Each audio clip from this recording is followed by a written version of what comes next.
Meantime, continued support tonight for the family of Amy Lord. Amy was abducted and brutally murdered in Boston Tuesday.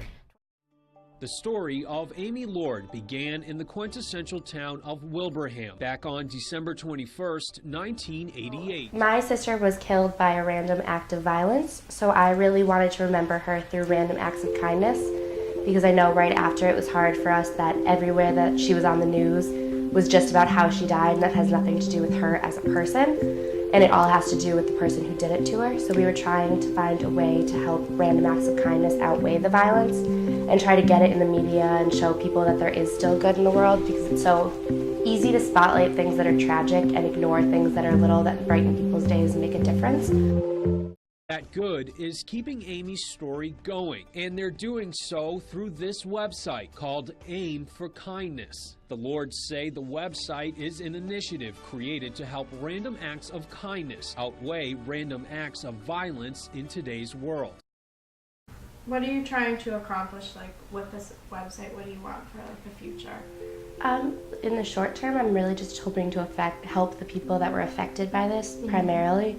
There was a lot of her friends that I didn't even know, so I can't personally help them. Right. But hopefully this will give them something to focus on rather than dwelling on what happened.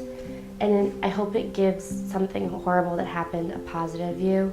That obviously it was a tragic event and no one wanted it to happen, but that something good can come out of it, that they can't bring us down because of violence, that it'll help. And I hope one day strangers see this and think the same thing and think, okay, so many bad things may have happened to me, but there's still good, and I can still brighten someone's day just by saying hi or leaving them coffee or flowers. Or I just hope it spreads, and I hope places like the media pick it up so that every time you turn on the news, you're not just watching what else bad happened. Obviously we need to know those things, but we also need to be reminded that there are good people, and we need to stop showcasing the bad people. She was very loud, not obnoxiously loud, but you knew she was there.